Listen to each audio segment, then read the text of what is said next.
स्वागत है आपका हमारे चैनल पर। मैं हूं आपके साथ शिप्रा सैनी। पंजाब में चुनाव से ठीक पहले आम आदमी पार्टी के संयोजक अरविंद केजरीवाल बेहद ज्यादा मुसीबत में फंस चुके हैं। दरअसल अरविंद केजरीवाल के खिलाफ एफआईआर दर्ज करने के निर्देश दिए गए हैं। हालांकि जिस मामले में आप सोच रहे हैं उस मामले में नहीं, बल्कि चुनाव आयोग ने आचार संहिता उल्लंघन मामले में अरविंद केजरीवाल और आम आदमी पार्टी के खिलाफ एफआईआर दर्ज करने के निर्देश दिए हैं। अकाली दल की ओर से एक वीडियो चुनाव आयोग को सौंपा गया था और उस वीडियो में आम आदमी पार्टी और अरविंद केजरीवाल के द्वारा विपक्षी नेताओं को गद्दार कहा गया था और इस पूरे मामले में अब चुनाव आयोग ने बड़ा एक्शन लिया है। दरअसल पंजाब के मुख्य चुनाव अधिकारी ने अरविंद केजरीवाल और आम आदमी पार्टी के खिलाफ एफआईआर दर्ज करने के निर्देश दिए हैं।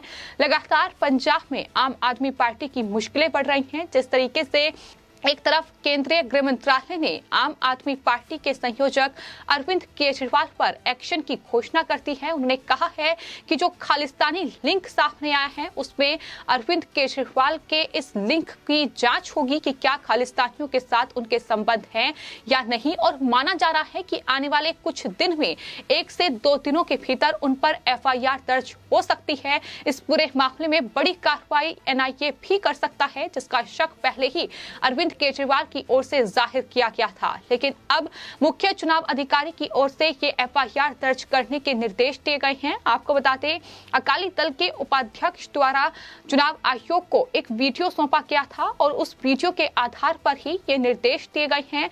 जो शिकायत की गई थी उसके मुताबिक विपक्षी नेताओं को गद्दार कहा गया आम आदमी पार्टी के द्वारा और उस पूरे मामले पर कार्रवाई करने की मांग चुनाव आयोग से की गई थी, जिस पर चुनाव से ठीक एक दिन पहले अब एफआईआर दर्ज करने का निर्देश दिया गया है। अकाली दल की प्रवक्ता अर्शदीप सिंह ने ये कहा है कि एक पार्टी पंजाब में चुनाव लड़ रही है जिसका काम है गुमराह करना और प्रचार करना और सिर्फ झूठ बोलना, और वो संवैधानिक संस्थाओं के लिए भी लगातार झूठ बोल रही है।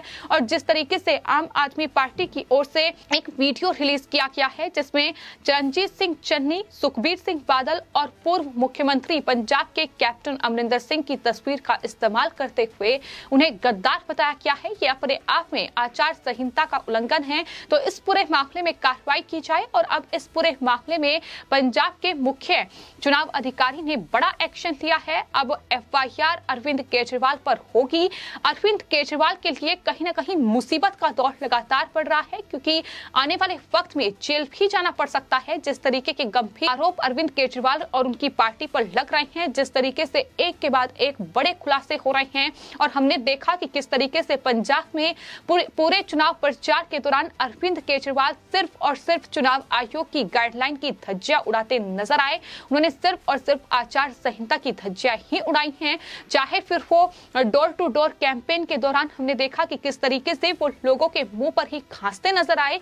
कोविड प्रोटोकॉल का पालन नहीं किया गया। तमाम तस्वीरें हमने देखी कि किस तरीके से अरविंद केजरीवाल की ओर से चुनाव आयोग के नियम कायदों की धज्जियां उड़ाई गई। तो लगातार अरविंद केजरीवाल और पूरी आम आदमी पार्टी फिलहाल मुश्किल में फंसी हुई है। और चुनाव से ठीक पहले अब ये एफआईआर पंजाब में आम आदमी पार्टी के लिए कितनी बड़ी मुश्किल पैदा करेगी, ये 10 मार्च को तय होगा जब चुनावी नतीजे सामने आएंगे। लेकिन फिलहाल वोटिंग से ठीक एक दिन पहले चुनाव आयोग का ये बड़ा एक्शन कहीं ना कहीं आम आदमी पार्टी के लिए बड़े झटके के तौर पर माना जा रहा है। और आपको ये भी बता दें कि आज ही पंजाब के मुख्यमंत्री चरणजीत सिंह चन्नी के खिलाफ भी एक मामला दर्ज हुआ है। ये शिकायत आम आदमी पार्टी की ओर से की गई थी। आरोप ये लगाया गया था कि चुनाव प्रचार थम जाने के बाद भी 6 बजे के बाद चरणजीत सिंह चन्नी और सिद्धू मूसेवाला, जो कि कांग्रेस पार्टी के उम्मीदवार हैं, उनकी तरफ से चुनाव प्रचार किया गया। हालांकि इस पर जो बयान अधिकारियों का सामने आया उसमें उन्होंने साफ तौर पर कहा कि वो चुनाव प्रचार नहीं था, बल्कि मंदिर और गुरुद्वारा में माथा टेकने के लिए वो पहुंचे थे। इस तरीके से सफाई उनकी तरफ से पेश की गई है। लेकिन कहीं ना कहीं चुनाव से ठीक एक दिन पहले कांग्रेस पार्टी हो या आम आदमी पार्टी हो, बड़ा झटका लगा है। जिस तरीके से ये मामले दर्ज हुए हैं, वही बात अगर आम आदमी पार्टी की जाए, जो लगातार पंजाब में चुनाव प्रचार में अपनी पूरी ताकत झोंक रही थी, और जिस तरीके से कुमार विश्वास ने ये बड़े खुलासे किए जिसमें उन्होंने अरविंद केजरीवाल का पंजाब मिशन जो है उसकी हकीकत क्या है, ये पूरी दुनिया को, पूरे देश को बताई और खासतौर पर पंजाब के लोगों को वोटिंग से ठीक पहले आगाह कर दिया है कि अगर आम आदमी पार्टी के पक्ष में मतदान कर रहे हो तो कहीं ना कहीं बहुत बड़ी गलती की जा रही है। जिस तरीके से अरविंद केजरीवाल के मंसूबे हैं वो खालिस्तानी और अलगाववादी संगठनों की फंडिंग लेने से भी नहीं चूकेंगे। वो एक स्वतंत्र राष्ट्र यानी खालिस्तानी राष्ट्र का प्रधानमंत्री बनने का सपना पाले हुए हैं। यानी किस तरीके के मंसूबे हैं आम आदमी पार्टी के संयोजक अरविंद केजरीवाल के, इसको लेकर कुमार विश्वास ने खुलासा किया और फिर उस पूरे मामले पर चरणजीत सिंह चन्नी की चिट्ठी पर केंद्रीय गृह मंत्रालय ने एक्शन लिया और ये कहा कि जिस तरीके से राजनीतिक दल अपनी सत्ता के लालच में देश को तोड़ने की, देश को टुकड़े करने की बात कहते हैं, वो अपने आप में बेहद निंदनीय है। देश की एकता और अखंडता के लिए ये बड़ा खतरा है। जिस तरीके की लगातार कहीं ना कहीं ये खुलासे हो रहे हैं, ये बयानबाजी का दौर जारी है। भले ही अरविंद केजरीवाल अपने आप को कितना भी पाक साफ दिखाने की कोशिश कर लें, लेकिन अभी भी वो सवालों के घेरे में हैं, क्योंकि अभी भी उन्होंने इस बात का जवाब नहीं दिया है कि क्या वो कुमार विश्वास की चुनौती को स्वीकार करेंगे या नहीं। क्या वो कहेंगे कि मैं खालिस्तानियों का समर्थक नहीं हूं, मैं खालिस्तान का समर्थक नहीं हूं। तो सवालों के घेरे में फिलहाल आम आदमी पार्टी है और लगातार देश की जनता, खासतौर पर पंजाब की जनता आम आदमी पार्टी के संयोजक अरविंद केजरीवाल से इस पूरे मामले पर जवाब मांग रही है, क्योंकि कुमार विश्वास एक वक्त पर अरविंद केजरीवाल के बेहद करीबी दोस्त रहे हैं, सहयोगी रहे हैं और जाहिर तौर पर वो आम आदमी पार्टी में क्या कार्य हुए हैं, क्या मीटिंग हुई है, किसके साथ अरविंद केजरीवाल ने क्या साठगांठ की है, इसका पूरा ब्यौरा उनके पास है। और अरविंद केजरीवाल ने जब कुमार विश्वास की मजाक बनाया तो उसके बाद उन्होंने कहा कि उनके पास पूरे सबूत हैं, उनके पास तमाम वो कॉल हैं, तमाम वो मैसेजेस हैं, तमाम वो दस्तावेज हैं और खुली चुनौती इस पूरे मामले पर बहस की दी गई थी। तो लगातार ये पूरा मामला गहराता जा रहा है और कहीं ना कहीं चुनाव से ठीक पहले पंजाब का ये पूरा जो कहीं ना कहीं सियासी घटनाक्रम देखने को मिल रहा है, ये आम आदमी पार्टी पर बेहद भारी पड़ता फिलहाल दिखाई दे रहा है। और अब केजरीवाल के खिलाफ एफआईआर दर्ज करने के निर्देश दिए गए हैं। यानी अब दिल्ली के मुख्यमंत्री अरविंद केजरीवाल पर आदर्श आचार संहिता के उल्लंघन के मामले में ये एफआईआर दर्ज होगी।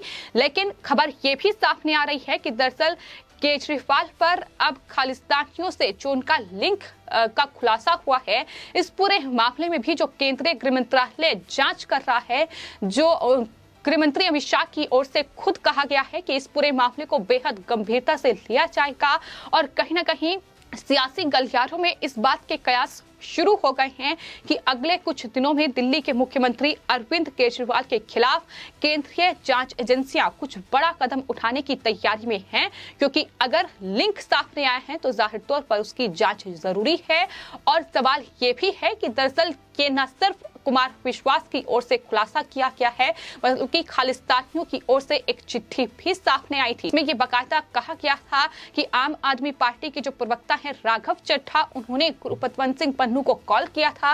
ये तमाम जो लिंक हैं इनके जांच होनी बहुत जरूरी है और यही वजह है कि लगातार सियासी गलियारों में ये कयास शुरू हो गए हैं कि आने वाले वक्त में अरविंद केजरीवाल पर केंद्रीय जांच एजेंसियां एनआईए कोई बड़ा एक्शन ले सकती हैं और एफआईआर अरविंद केजरीवाल पर एक और दर्ज हो सकती है। इस पूरे मामले में अगर केजरीवाल फंसते हैं तो जाहिर तौर पर बड़ी मुसीबत में वो फंसेंगे, क्योंकि जिस तरीके से ये खुलासा किसी और ने नहीं बल्कि आम आदमी पार्टी के ही नेता केजरीवाल के ही खास सहयोगी रहे कुमार विश्वास की ओर से किया गया है। फिलहाल देखना होगा कि आने वाले वक्त में दिल्ली के मुख्यमंत्री और आम आदमी पार्टी के संयोजक अरविंद केजरीवाल पर क्या बड़ा एक्शन केंद्रीय गृह मंत्रालय लेगा।